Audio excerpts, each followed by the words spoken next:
autre épisode entre deux versets. Alberto, Salut. Sarah, Hello. Joël. Bonjour. Toujours un plaisir de se retrouver ensemble autour de la table pour discuter d'un sujet biblique. Aujourd'hui, on regarde le dessein divin, donc Genèse chapitre 1 et chapitre 2. D'ailleurs, on encourage ceux qui nous suivent d'aller approfondir ces deux lectures. Plus précisément, on va échanger sur cette question-là de l'être humain au cœur de la création de Dieu. Le verset qu'on va lire, ça me gêne quasiment là, d'ouvrir nos Bibles parce que c'est probablement un verset qu'on connaît tous, puis on dit ça sans prétention. Là, Genèse chapitre 1, verset 1. Alberto, je sais que tu pourrais le faire par cœur, là, mais on va quand même ouvrir le texte. Au commencement. Oui, c'est ça, on peut le dire, je pense même pas. C'est ça. Joël, au commencement. Au commencement, Dieu créa le ciel et la terre. Au commencement, pour l'exercice là, d'ouvrir la Bible, au commencement, Dieu créa le ciel et la terre. Le ciel et la terre. D'emblée, Sarah, t'entends ça, au commencement, Dieu créa le ciel et la terre. Ça réveille quoi en toi? Ça suscite quoi en toi? Ça suscite une intention. Ça évoque comme quelque chose de très intentionnel, quelque chose qui est déterminé dans le temps, qui a un début, puis quelque chose que Dieu a entrepris pour le long terme. C'est quelque chose qui est évoqué à travers les versets. Dès qu'on dit au commencement, je vois que fait qu'il y a eu un moment où c'était pas là avant, tu vois. Ça a été lancé, puis ça a été lancé dans toute sa beauté, les cieux et la terre. J'aime ça. Alberto, Ouais. il me semble avant là, qu'on nous donne le feu vert pour commencer l'enregistrement. Je t'ai entendu dire Elohim. Oui, en fait, on échangeait avec un collègue concernant le chapitre 1 et chapitre 2 de la Genèse. Qu'est-ce qui est vraiment important par ici? Quel est l'essentiel, le message essentiel? Puis, c'est intéressant parce qu'ici, au chapitre 1er, on retrouve ce nom. Hein, quand on lit au commencement Dieu, mais c'est Elohim. C'est pas vraiment, si on pourrait dire, le Yahvé. Lui, il va apparaître au chapitre 2. C'est la même personne, hein? C'est juste... Majestueux là, dans Genèse 1. Là, on est. C'est ça. Puis c'est intéressant parce que mon collègue, il disait, ben ici, Dieu est en train de se présenter, voici qui je suis. Voici il disait mon certificat de naissance. Hein, voici comment est-ce que je suis. Puis au chapitre 2 de la Genèse, on retrouve le certificat de naissance de l'être humain. Il disait, et c'est de là qu'on retrouve ce changement au niveau de l'hébreu, hein, qu'on passe de Elohim au chapitre 1er à Yahvé ou Yahweh au chapitre 1er, cette proximité, ce Dieu qui est majestueux, ce Dieu qui est grand, au chapitre 2, il est proche de l'être humain. C'est pas quelqu'un qui se tient loin, comme par exemple les épicuriens pourraient penser. J'essaie de pas sourire parce que je sais que pendant qu'on fait l'émission, tu dis c'est notre collègue. Je pense que c'est ton patron, là. c'est le directeur d'Espoir Média Québec, Pedro, qui était avec nous avant qu'on enregistre. J'espère qu'on a rendu justice parce qu'il est venu nous donner quelques explications. Nous, on n'est pas... moi, je suis pas spécialiste des langues, là. Quand il s'agit d'étudier la Bible, là, on est collègues. Là. C'est ça. Ouais, c'est vrai. C'est bien dit. C'est bien dit. Mais c'est ça. Fait que Genèse 1, Joël, on a l'impression que c'est un Dieu majestueux. C'est comme une attestation légale. Genèse 2, Yahvé. On est plus là, vraiment là, dans un Dieu de proximité. Tu lis ça, toi, Genèse chapitre 1, Genèse chapitre 2, puis Genèse 1.1, au commencement, Dieu créa les cieux et la terre. Ça suscite quelle pensée en toi? Et on peut en dire long parce que, dans le fond, c'est le fondement même de notre identité. Alors, qui sommes-nous? Ben, on est intentionnel, comme dit tout à l'heure, pas le fruit du hasard. Créé à l'image de Dieu, façonné par ses mains. Boum! C'est comme wow! Ça peut tout transformer la vision du monde, la perspective que tu as de la vie si, à l'opposé, tu penses ou tu pensais que tu viens de nulle part, tu es là pour aucune raison, tu ne sais pas trop pourquoi, tu sais. Ça, c'est contraire à tout ça. Là. Pour moi, c'est merveilleux parce que je suis pas le fruit du hasard, c'est intentionnel. J'ai été créé par amour, par un Dieu qui voulait une relation avec moi. C'est fort, c'est bon, c'est vraiment bon. Oui, il y a des choses qu'il faut ressortir. Donc, de un, dans ce passage, l'objectif du passage, c'est pas de nous convaincre que Dieu existe. Non, Non. en fait, c'est une déclaration. C'est ça. Ouais, Dieu commence à créer. Puis ceux qui nous écoutent, il faut qu'ils comprennent qu'on part du principe où il y a des acquis. Là. Il y a Ouais. des acquis. La Bible essaie pas de prouver l'existence de Dieu. En fait, elle déclare. Ouvertement. C'est comme un Que Dieu fait est Dieu, qui ouais. n'est pas discutable, en Ouais, quelque ouais. sorte. Puis le deuxième élément, c'est de savoir, comme tu l'as mentionné, tu sais, d'où est-ce qu'on vient, de qui est-ce qu'on vient. À savoir, c'est un argument qu'on appelle lorsqu'on fait des échanges avec des amis ou lorsqu'on embarque. On parle d'apologie, hein, donc on parle de l'argument téléologique, autrement dit, Mm. qui vient du mot téléos, but, objectif, fin. Ok. Dans quel but, dans quel objectif pourquoi est-ce que nous sommes là, autrement dit? Mhm. Ouais, Est-ce qu'il y a c'est une ça. raison derrière tout ça ou sinon, mais tu sais, pourquoi est-ce que je perdrais mon temps à faire ci ou perdrais mon temps à faire ça? Ouais, Si c'est ça. nous existons juste pour exister parce que c'est le fruit du hasard, ben, ça enlève beaucoup de. Ça, c'est peut-être Ouais. les grandes lignes hein, de cet argument-là, mais ça enlève vraiment du sens à la vie. Je suis ici simplement à cause du hasard. J'ai pas besoin de me préoccuper pour l'avenir. J'ai pas besoin de me préoccuper même pas pour demain.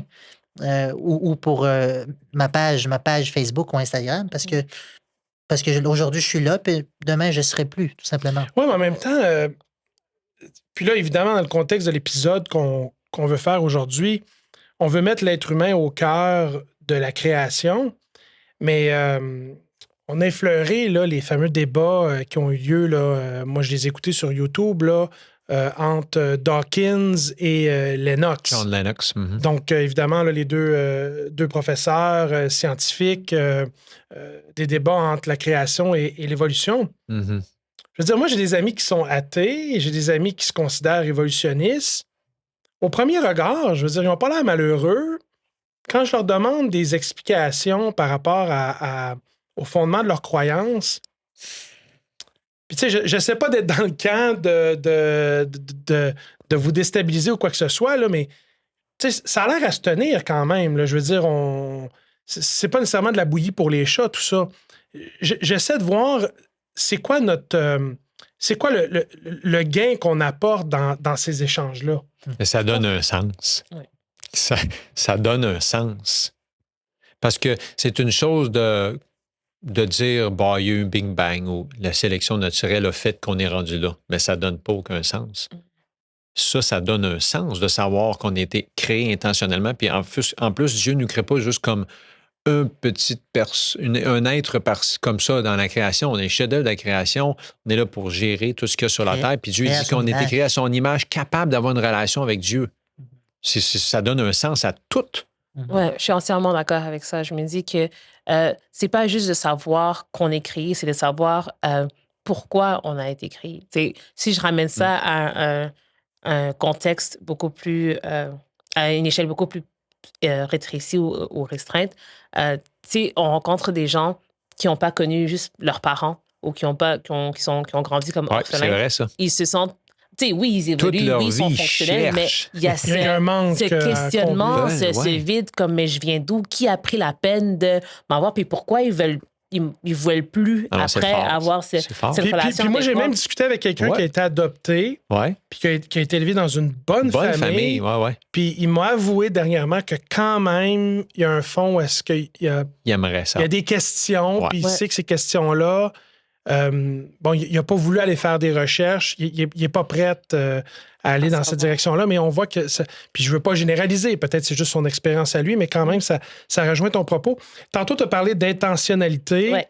tu as mentionné le sens. Ça m'a fait penser à corrigez-moi si je me trompe, là, Victor... Frankl. Oui, Mhm. oui, parce que lui, dans le fond, dans son récit par rapport au camp de concentration, Ouais, c'est ça. il disait que la souffrance il était en mesure d'endurer la souffrance à condition qu'on était capable d'y donner un sens. Ouais. Puis une des façons qu'on est capable de donner un sens dans l'ensemble de ce qu'on vit, autant les joies, les peines et tout, c'est dans une perspective, ton mot préféré là, depuis quelques épisodes, là, cosmovision. La cosmovision, oui. La cosmovision. Ouais.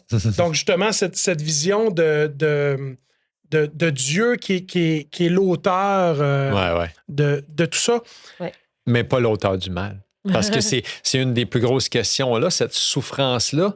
Parce que tu as beau être créationniste, évolutionniste, la question doit se poser pourquoi la souffrance? De l'autre côté, au niveau de la sélection naturelle, toutes les autres théologies, les autres plutôt de théories qui veulent enlever Dieu de l'équation, ben c'est que c'est normal, il faut qu'il y ait de la mort, puis il faut qu'il y ait le plus fort pour redonner la vie à quelqu'un. Le récit biblique, c'est que non, ça n'a rien à voir. Dans le plan de Dieu, il n'y a pas besoin d'avoir de mort ni de souffrance parce que c'est la vie éternelle. C'est complètement à l'opposé. Oui, c'est vraiment aux antipodes au niveau de la perception. L'autre chose, puis alors que je regarde notre fiche ici là, par rapport aux questions que sur lesquelles j'aimerais qu'on s'entretienne, c'est aussi la question de, moi, je viens d'une famille où, québécois et autres, le catholicisme a pris beaucoup de place. Ouais. Puis là, je me souviens, j'asais avec mon oncle, j'asais avec ma tante, puis là, on a le bon Dieu. Le bon Dieu, il est donc loin, le bon Dieu. On l'appelle le bon Dieu, puis le petit Jésus. Le petit Jésus, là, il est tellement petit que, écoute, il a des petits bras, il a des petites mains, il n'est pas capable de rien faire parce que c'est le petit Jésus. Fait que là, il est comme impuissant. Il est encore dans la crèche. Il est encore dans la crèche, le petit Jésus. Puis le bon Dieu, lui, est tellement loin que... Faut pas le fatiguer trop. Hein? J'en ai un ami où il me dit, écoute, on priera pas pour une mode, on le fatiguera pas avec ça. On va pas le fatiguer avec ça, là, il est tellement occupé. Quand on lit le récit de la création, la Genèse 1 et 2, j'aimerais vous entendre là-dessus. Qu'est-ce que ça vous dit? Qu'est-ce que ça vous révèle du caractère de Dieu?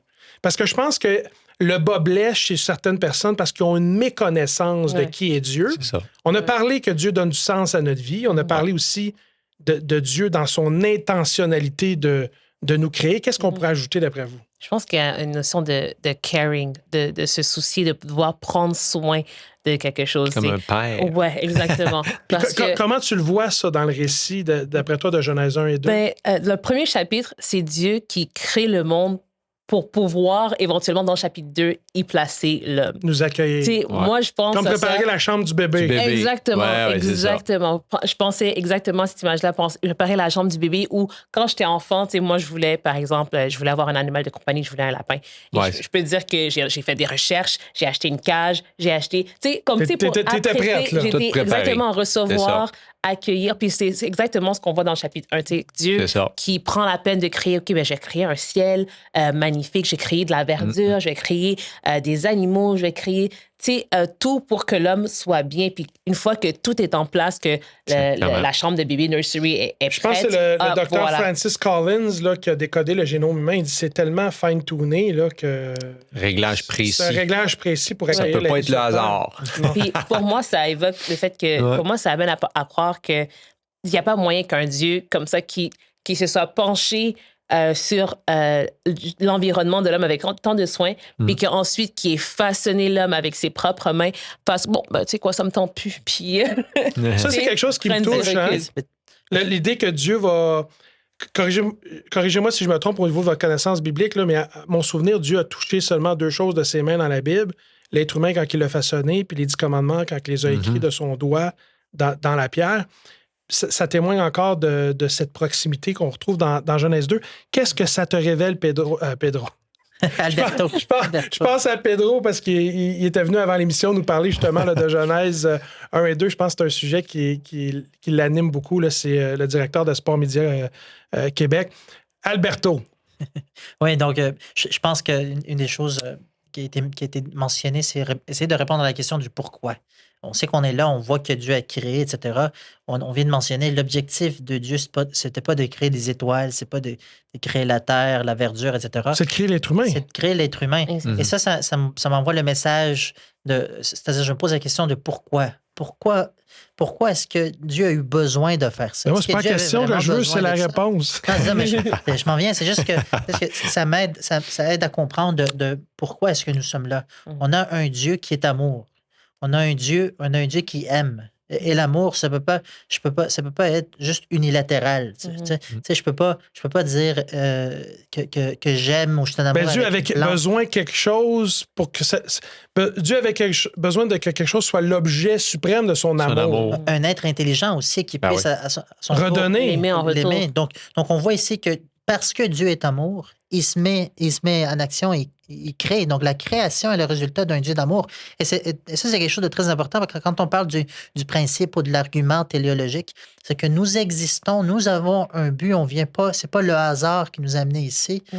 Si nous existons et ce qu'on voit dans ce qu'on observe partout, hein, toute chose qui existe ou que l'homme fait a un but précis. Ça va servir à ci, ça va servir à ça. Donc, Dieu, quand il crée l'être humain, il va pas le créer pour s'amuser avec. Non. Il veut avoir une relation avec l'être humain. Donc, je pense que ça, c'est quelque chose de très important qui nous révèle, qui nous présente l'amour de Dieu. Ouais. Un Dieu qui est c'est pas qui dépend d'avoir une relation avec l'être humain, mais son amour l'amène à avoir d'autres personnes avec qui partager cet amour. C'est un peu, ça Je pense continue que l'image qu'elle avait amenée tout à l'heure, le père et la mère, finalement, c'est l'enfant va être le fruit de leur amour. Exactement. Ils veulent partager leur vie familiale avec d'autres enfants, tu sais. C'est comme leur rêve d'une famille, tu sais. Pourquoi tu penses qu'il y a de l'opposition à ça? Je veux dire, on peut-tu vraiment être contre ça? Non. Faut pas être contre ça. Moi, je t'écoute parler, je me retiens pour pas pleurer. Tu sais, c'est beau, ça fait du bien. Pourquoi que tant de personnes ont de la misère? Parce qu'ils l'ont peut-être jamais vu comme ça. Avec ça? Ils l'ont peut-être jamais vu comme ça. Ils n'ont peut-être jamais pensé de regarder Dieu sous cet angle-là. De la même manière que des fois, les gens disent, ben Dieu, s'il nous aimait tant, pourquoi il nous a créés dans la misère de même? Mais tu t'es déjà posé la question, si toi, le père et la mère, là, tu saurais qu'un de tes enfants va être un criminel, tu le mettrais-tu au monde? Non. On dirait, celui-là, on va sauter, on va en faire un autre. Dieu l'a fait pareil. Tu te dis, mais comment? Ouais, mais ça sous-entend que le libre arbitre, la libre conscience. Le libre arbitre, il l'a fait pareil sans faire des robots. C'est fort. C'est le point fondamental qui nous permet d'aimer librement. Inconditionnellement. C'est ça, de redonner cet amour. Oui, c'est ça. C'est l'essence même de l'amour, c'est de donner et de se donner. C'est l'essence même de l'amour. Si Dieu est amour, il faut qu'il donne puis qu'il se donne. Oui. Et je pense que les gens ont de la difficulté avec ce concept parce que ça amène... ça sous-entend qu'eux doivent répondre à cet amour-là. Ça sous-entend un changement. Ça sous-entend que... Mais maintenant que tu sais que Dieu existe, qu'il est présent, qu'il t'a créé, qu'il t'a fait... Qu'est-ce que tu fais en retour? Est-ce que tu décides de répondre à cet amour-là? Ou est-ce que tu... Parce que là, ça implique... Qu'est-ce que tu veux dire par là? Parce que j'ai l'impression que j'entends ce que tu dis, mais en même temps... Moi, je pense que là, je me mets dans la relation que j'ai avec mon épouse. Ouais. Elle n'a pas essayé de me changer, mais clairement, pour que je réponde à son amour, il y a des choses que j'ai dû travailler parce que il y a comme une forme de compromis. Là, oui. C'est-tu dans cette direction-là que tu t'en vas? Oui, c'est exactement dans cette direction-là que je m'en vais. Parce que moi, me dis... Moi, je pense que c'est un bon point. Si je sais que... Maintenant, je sais qu'il y a un Dieu qui m'aime, qui existe, qui a pris la peine de me créer, puis qui a des plans pour ma vie. Là, ça me met dans une position où la balle est dans mon camp, puis je dois me dire, OK, mais qu'est-ce que je fais? Qu'est-ce qu'il me veut? Oui, voilà. Qu'est-ce qu'il me veut? Qu'est-ce qu'il veut que je fasse? Voilà. Moi, je pense que c'est tellement vrai. Qu'est-ce que ça me demande? Est-ce que ça me demande de changer les habitudes de vie, de changer de croyances, de me distancer de certaines choses, de m'approcher de certaines choses? Puis il y a des gens qui sont pas mal plus rigides que d'autres et plus réticents au changement. Ils ne veulent pas répondre à une autorité supérieure. Ils ne veulent pas se soumettre à une autorité supérieure nécessairement. Donc, il y a beaucoup de raisons pour lesquelles quelqu'un pourrait choisir d'éviter ou de rejeter cette cosmovision ou cette manière de voir cette relation-là. Puis tantôt, là, il a dit exactement, avant même que tu dises ça, tu l'as mentionné. Presque tout le monde qu'on a connu, qui n'ont pas connu leur père, leur mère, ils ont peur. Parce qu'ils ne savent pas s'ils vont aimer le père ou la mère. Fait que c'est la même chose avec Dieu, la même affaire. Il y a beaucoup de gens qui ont juste trop peur puis ils se disent tout à coup que j'aimerais pas Dieu. Tout d'un coup que je ne veux pas entrer en relation avec lui. Puis il y a plein de monde... je serais déçu. Je serais déçu. Il y a plein de gens qui ont peur de connaître leur vrai père, leur mère. C'est ça. Qu'on doit être déçu d'eux ou que nous, on les déçoit ou qu'eux autres nous exigent trop. Oui, parce que aimer, c'est de prendre un risque nécessairement. Un risque, exactement. C'est ça qui est difficile. Mais je peux prendre, s'il me permet de prendre l'autre point de vue, dans le sens où est-ce que ça ne m'interpelle pas ou moi, je pense que même si je ne crois pas en Dieu, je peux parvenir à trouver un certain équilibre. Ma vie, que ce soit à l'école, que ce soit au travail. Il y a du monde qui ont l'air heureux sans Dieu. Ouais. Semble-t-il que je peux me permettre de passer toute ma vie ou une bonne tu peux, tu n'es pas obligé. Sans avoir ce Dieu dont on parle moment. Et c'est intéressant parce que, tu sais, je parle beaucoup avec des personnes, ce que j'appelle dire, c'est des personnes cheveux blancs. C'est des personnes d'un certain âge, ont quand même beaucoup d'expérience, du vécu, etc. Et moi, en tant que jeune, ça me permet de voir, parce que j'aime beaucoup entendre leurs expériences et puis apprendre de leurs expériences. Barbe blanche, ça compte pas, ça. Ça compte pas, c'est juste... Ça les poivre non plus, on n'est pas rendu là. Alberto, il a voulu nous dire, je suis plus jeune que vous autres. Donc, Les cheveux blancs, ça pour ouais. dire que quand tu parles avec ces personnes-là, ils vont venir à l'essentiel de la vie. Tu sais, peut-être pour un jeune, tu le vois pas. Question d'un jeune, moi, ma santé, en contrebalance, parce que c'est pas une question à court terme, là, tu sais, mais eux, là-bas, ça réfléchit beaucoup au niveau question de la santé. Ouais.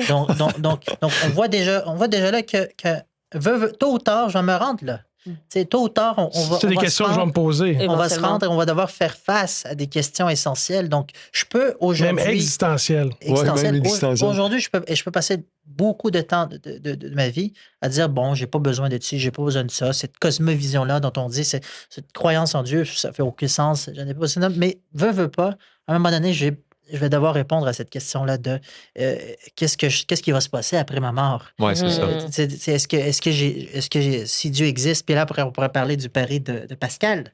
Ouais, de Ouais. Blaise Pascal. Tu vois ce que je veux dire? Est-ce que- Si j'ai cru, puis c'est pas vrai, j'ai rien perdu. Bien perdu. Ouais, c'est Si ça. j'ai cru, puis c'est vrai, j'ai tout gagné. Si j'ai cru, puis dans le fond, on peut les simplifier à ça, mais en disant que est-ce que ce que j'ai vécu a valu la peine d'être Ouais. d'être Vécu. vécu? ben moi, je me suis déjà fait Et- poser la question. Mais c'est ça, mais qu'est-ce que je suis en train de dire quand une personne se dit ça?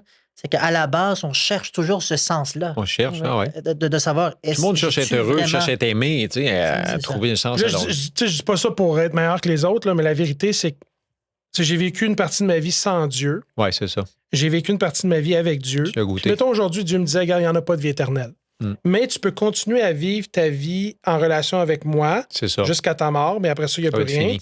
Ou tu peux choisir de vivre ta vie maintenant, sachant que j'existe, mais tu fais ce que tu veux. Tu ferais La Dieu, vérité, c'est que je continuerai à vivre ma vie avec Dieu, même si après la mort, C'est Dieu me ça. disait qu'il n'y avait rien. Mhm. Parce que ça m'a fait tellement du bien de vivre ma vie en relation avec lui que quand je compare C'est à ça. ma vie sans être en relation. Il nous reste un peu de temps. On va faire le tour de table rapidement sur une autre question. On parle de la création, on parle de l'être humain au cœur de cette création, le plan de Dieu. Évidemment, ça nous met en relation avec la nature. Oui. Comment est-ce que ça devrait influencer le comportement ou la pensée du chrétien, son rapport avec la nature, puis peut-être pas juste avec la nature, avec Avec les l'être autres humain. aussi. Oui, exactement. Ben, tu sais, comme on vient de dire, si on a tous été créés à l'image de Dieu, on est tous égaux. On est tous Mhm. pareils. Peu importe la langue, la culture, la couleur de la peau, on est tous égaux. Donc, on a tous droit à un respect mutuel. Cette Ouais. dignité On a la humaine. même valeur, dignité humaine, même valeur aux yeux de Dieu. Pareil, Ouais. pareil. Ouais. Moi, je Puis, sais que l'Église, le fait d'être dans une communauté religieuse, de côtoyer des gens de différentes cultures, de différents âges, hommes, femmes, moi, en fait, ma compréhension de la Bible et de Dieu, ça l'a éliminé des préjugés, Préjugés. des stéréotypes, Ouais. des biais inconscients. Yeah, ouais, c'est ça. Puis c'est pas rien, là. Parce qu'on, des fois, notre environnement familial, Ah, ouais. on est Ah, ouais. héritier de certains préjugés. Ouais. Ouais. Sarah? Moi, j'ai le verset de Genèse, chapitre 1er, qui vient en tête, qui me dit Dieu bénit l'homme et la femme dans ce contexte. Et il dit soyez féconds, multipliez, remplissez la terre et l'assujettissez et dominez sur les poissons de la mer, les oiseaux du ciel et sur tout animal qui se meut sur la terre. Et pour moi, ça me donne l'impression que Dieu nous a donné aussi une responsabilité, non seulement à l'égard de nos semblables, des autres êtres humains, mais en faveur, à l'encontre de la planète sur laquelle on est. Il y a cet aspect, pour moi, un peu environnemental, un peu écologique, un peu comme... En anglais, on parle de steward. de Je voudrais gestionnaire. dire gestionnaire Intendant. ou intendant, exactement. Ouais, exactement. Intendant. Des biens que Dieu nous a confiés, donc d'être respectueux de cette planète qui nous héberge, Ouais. donc puis d'être conscient de notre impact sur celle-ci. Alberto? Moi, ce que je pourrais dire, avant de répondre à la question, je m'aurais juste lancer une pensée. Je sais qu'on n'aura pas le temps de développer, mais là, on parle de la Genèse, mais comment est-ce que je peux-tu être sûr? Est-ce que je peux avoir l'assurance que ce que je lis dans la Genèse, c'est vraiment ça qui s'est passé? C'est pas juste une anecdote, c'est pas juste une histoire qui est racontée. Je sais que C'est pas. Tu es en train d'ouvrir. Ouais, c'est ça, genre. À 3 minutes de Tu la veux faire fin. combien d'épisodes là-dessus? Là? Ce que j'essaie de dire, c'est que on peut, c'est-à-dire, il y aura beaucoup de questions. Et c'est important d'avoir des questions. Mhm. Et parfois, des questions auxquelles on n'aura pas nécessairement une réponse. Il faut l'admettre. Il faut savoir que ce soit un chrétien, que ce soit un athée, que ce soit un croyant, un pas Il n'y croyant. a personne qui était là. De un. Mais de deux, c'est que nous avons tous des questions auxquelles on n'a pas de réponse. Et on essaye, à travers différentes cosmovisions, encore une fois, ce terme-là. Là, je t'invite à faire un Différents points de T-shirt. vue. Oui, c'est ça. À travers différents points de vue, on essaie de parvenir à répondre à ces questions-là. Moi, je pense que notre relation avec soi, les autres êtres humains, comme ça a été mentionné, le respect, mais aussi c'est-à-dire envers la nature, ou envers tu vois, ce respect que l'on doit avoir envers non seulement les personnes, mais l'espace. Les ressources humaines. Exactement. Ça, c'est quelque chose de très important. Les ressources naturelles. Ouais. C'est vrai que c'est pas évident parce qu'évidemment, on est dans un contexte où est-ce que, au niveau de la société, on est dans du capitalisme, on est dans l'appât du gain, on est dans les rapports inégaux entre les nations au niveau des structures économiques, donc il y a de l'exploitation. Puis au niveau des ressources naturelles, il y a des enjeux. Mais je pense qu'en tant que chrétien, ça revient un peu à ce que tu disais. On a une responsabilité d'avoir une approche qui est soucieuse de l'intendance de l'environnement dans laquelle on se trouve. Mhm. Puis, en fait, j'aimerais dire en conclusion, c'est parce que l'idée, c'est qu'on sorte de l'épisode où il y a quand même quelque chose de pratique à se mettre sous la dent. En partant avec Joël, peut-être un dernier petit tour de table, de se dire, mais quand on regarde Genèse 1 et 2, qu'est-ce qu'on peut retirer au niveau d'une application pratique par rapport à la lecture qu'on fait de ces deux textes? On pourrait en tirer plusieurs, mais peut-être pour finir sur l'image qu'on a utilisée plusieurs fois tout à l'heure, l'image du père, de la mère, la famille. Mm-hmm. J'ai connu une femme, à un moment donné, elle s'appelle Lynn. Je n'étais pas obligé de la marier. Je n'étais même pas obligé de la connaître. J'ai décidé de la marier. C'était une chose extraordinaire. Pour le restant de mes jours, je suis marié à Lynn. On partage notre amour. Et, c'est comme si tu dirais, de connu Dieu, tu es obligé de répondre? Non. Dieu nous laisse libre.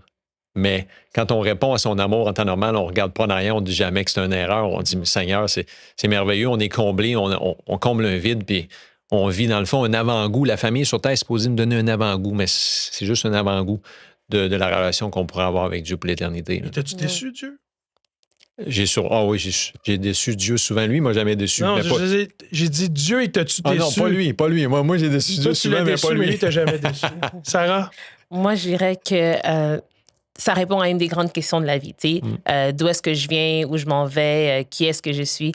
Ben, c'est là, c'est dans Genèse chapitre 1, dans Genèse chapitre 2. C'est un Dieu aimant, un Dieu qui a un esprit de création comme infini, puis qui a pris soin de créer non seulement l'espace dans lequel on allait évoluer, qui est comme propice à notre développement, mais aussi façonner chaque fil de notre corps. Puis c'est quelque chose qui me rassure quand on est dans un environnement, dans un monde qui est très... changeant. Moi, en parlant de quelqu'un qui est une milléniale, qui a grandi avec les médias sociaux, où on voit de tout, puis tu sais, mais cette personne-là, mais moi, je suis confiante dans le fait que j'ai une identité. C'est un point d'ancrage pour toi. Et c'est clairement un point d'ancrage. Moi, c'est simplement un Dieu puissant, un Dieu d'amour qu'on retrouve dans Genèse 1 et 2. Ouais. Effectivement. Merci d'avoir pris le temps là, d'échanger en toute authenticité. Des fois, on partage des brides aussi de l'anecdotique. On se met dans une posture un petit peu plus vulnérable. On se retrouve dans une prochaine épisode. Merci beaucoup. Merci, à la prochaine.